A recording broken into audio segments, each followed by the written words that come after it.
Order! Order! You are an incorrigible delinquent at times. Behave yourself, man!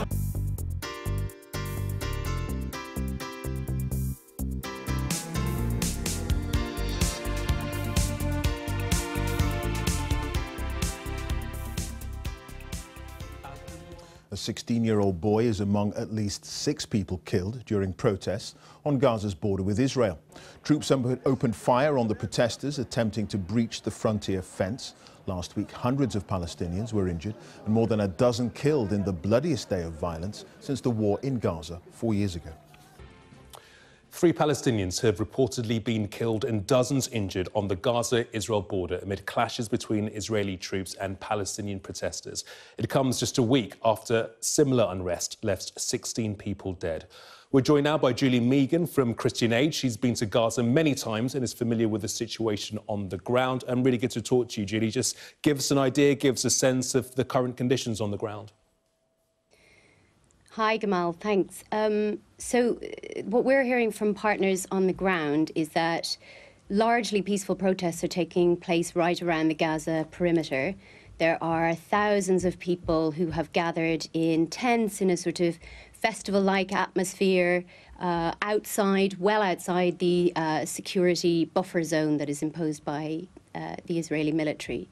The Israeli military has responded using live fire, and this has resulted in, so far, UN final figures from last week are 22 people killed and 3 more, as we saw from your report from your correspondent again today. So the situation is one largely of peaceful protest, but with some that has been that has been met with live fire. Prime Minister Benjamin Netanyahu's spokesman would disagree with what you had to say. I spoke to him a short while ago, and he says that these are people who are largely being influenced by Hamas that are going there to cross the border to cause chaos and violence on the streets. So it's really interesting, actually. At the moment, the protest itself was organised on social media by people who themselves are not affiliated with Hamas or Fatah, the 2 main Palestinian political parties. They don't see themselves as part of this at all, which is, and so obviously, you know, there's 2 million people in the Gaza Strip. Not everybody agrees that this protest should be peaceful, so you are going to have people who are acting differently. But the information that we're receiving from our long-term partners on the ground is that, by and large, this is about a grassroots movement that is seeking to defend the rights of Palestinians in a way that is non-violent and in a way that demonstrates, frankly, the number of people who are there demonstrating is really indicative of the desperate situation that people find themselves in. 16 dead last week, 2 dead today. How are aid organisations preparing themselves for the weeks ahead? So Gaza is no stranger to cycles of violence. We have been running an appeal since 2014, since the aerial bombardment then. As part of that, we've been working on preparedness. So that's everything from psychological first aid, what to do with people when they are experiencing post-traumatic stress, to working with farmers to harvest rainwater. In this instance, what we do is it's about standing with our partners and carrying out advocacy to demonstrate what is really going on, because it does feel that the portrayal of what's happening in Gaza is really focusing on the negative and not showing that this is very much a grassroots, large-scale, largely peaceful demonstration that has been met with violent attacks. Israeli soldiers have a right to defend themselves, though? Our partners, Adala particularly, who are based inside Israel, are very concerned that there have been violations of international humanitarian law.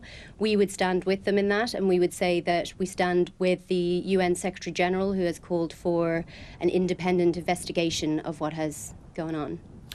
What can we expect for the next few weeks ahead? Because these protests are set to go on, or will be going on, for the next 6 weeks or so. Well, what isn't really coming out of international media reports is that this is going on every single day. It's not just on Fridays. On Fridays, it's the most dangerous time. That's when, following prayers, people are often emboldened and mobilise. But during the rest of the time, what you see and what people are telling us is that in these tent areas, you have artists and journalists, families, cooking food for one another, sharing, singing, speaking, telling each other poetry, and they are really going to carry those peaceful demonstrations forward. But you would accept that there are dangerous people within those ranks too? As I said, 2 million people in the Gaza Strip, they're not all going to agree that this has to be a peaceful demonstration. But I think what is really remarkable about this event is that there are so many people acting peacefully despite the desperate situation that they have found themselves in. Your audience may not be familiar with the land, sea and air blockade that Gaza has been under for 11 years now, and the rising unemployment rate. The World Bank says 40% of people are unemployed. This is an area around the size of the Isle of Wight, with 2 million people living there with abominable services and unable to leave and largely unable to provide for their families. So yes, I think it's quite remarkable that they are protesting peacefully at all. Julie Megan, thank you. Thank you. Now, 7 Palestinian protesters have been killed and at least 200 injured, according to medics in Gaza, as thousands of protesters gathered along the Israel-Gaza border. They set fire to tyres to create a smokescreen to block the view of Israel Defense Force snipers, who say troops only opened fire when people attempted to breach the fence. Our Foreign Affairs correspondent Jonathan Rugman reports from the Gaza border. We're heading to Jerusalem, even if we die in our millions, they chanted, knowing they would never get that far. Thousands of Palestinians streamed into the no-go zone along the Israeli border this afternoon, and when they got there, they lit their tyres. The smoke drifted across what looked like a battlefield, and it was meant to frustrate Israeli army snipers. Israel's army responded from a distance with tear gas, water cannon, rubber-coated pellets and live fire. The Palestinians said hundreds were injured and that a teenage child was among the dead. If these people had heard Israel's warnings, they simply ignored them, the so-called Great March of Return ending as many feared it would. A Hamas leader appeared and spoke of no compromise on the right to go back to Palestinian land in an Israel which for Hamas does not exist. No one here is talking about anything other than all of Palestine. Our inalienable right is the holy sites, Jerusalem, the mosques and the churches. We will never give up our land. On the Israeli side, we watched an industrial fan deployed to blow the smoke away. It didn't seem to work. Even the direction of the wind is now part of this dispute. Even from a couple of hundred meters away, we can hear the Palestinian chants of peaceful demonstration and God is great. There have been 3 wars between Israel and Gaza in the last 10 years. The question is, could this escalate? And could another war, however unintended, be on the way? Wars can start when neither side really wants them.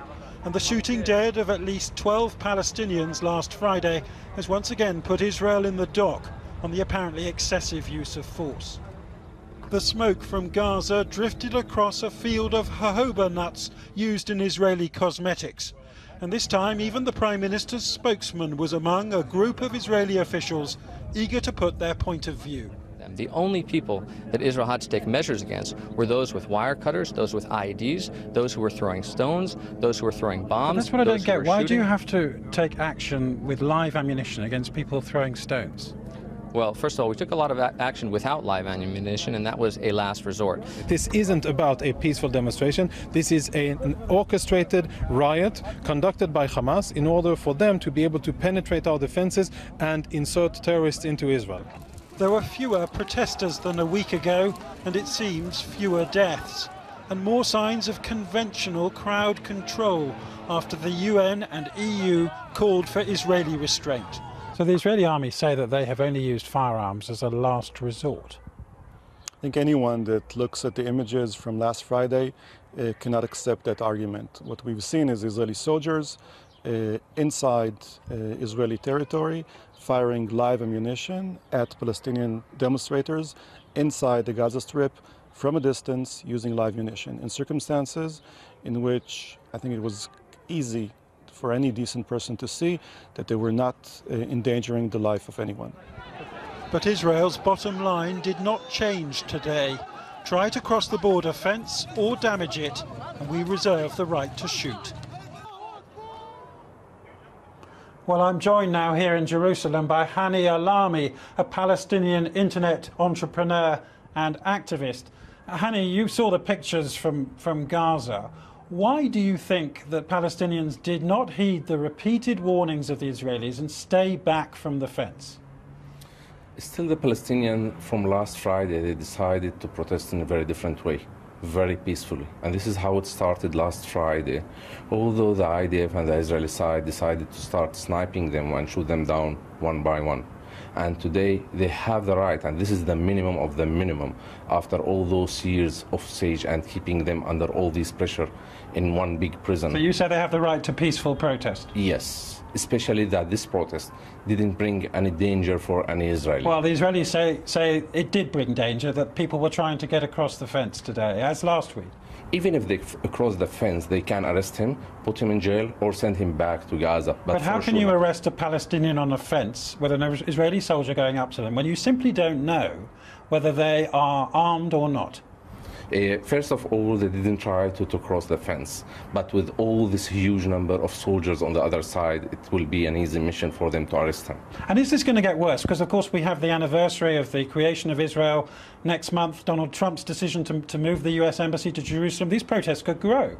On the other side, there are all the elections on the Israeli side, and they want these things to grow, because that will benefit all those politicians as well. Hani, thank you very much for talking to us. Now, hundreds of people have been to the funeral of a prominent Palestinian journalist who was killed whilst covering the mass protests along the Israeli border.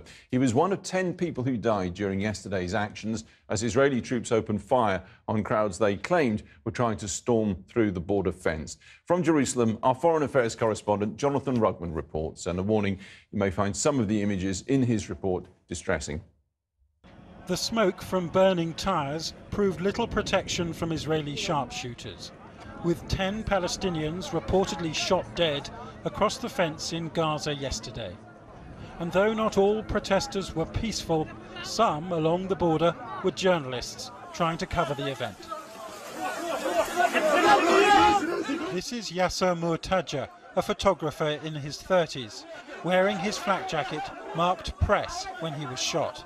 Another photographer standing nearby said he was taking pictures when he dropped to the ground. He was shot in the side of his abdomen and he died in hospital this morning. Yasser Murtaja was well known in Gaza after producing this drone footage of the destruction wrought by the last war with Israel 4 years ago. The Gazan was remembered in the West Bank this afternoon by Palestinians who, because of Israeli travel restrictions, can never have met him. He was doing his job. He was holding a camera and filming the protesters. Anywhere else in the world, any other decent army in the world would have treated him with the due respect and protection that he is entitled to. So yes, it was very clear that they are shooting journalists, and it is very clear that many of the people who were shot were not representing any threat to the Israeli army. The Palestinian Health Ministry says 491 people were hit with live bullets yesterday, though that's a claim we can't verify. Up to 6 journalists were among those injured. The Israeli army released this heat-sensitive imagery showing a Palestinian trying to cut through the fence.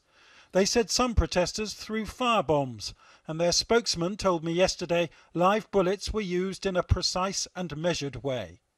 And only as a last resort method, then do we use snipers who specifically and are ordered by their commanders a specific target. They aim for the legs and downwards in order to stop a person from sabotaging the fence. So why was Yasser Mortaja shot in the abdomen, and precisely what threat did he pose? He was buried this afternoon, his flak jacket held aloft. The Israeli army told me in a statement it doesn't intentionally target journalists, that the allegations were not familiar and being looked into. With the Israelis claiming their shooting is accurate, what happened here can't be put down to the fog of war. Protesters were shot at with live ammunition, and a journalist is now among the dead. Jonathan Rugman, Channel 4 News, Jerusalem.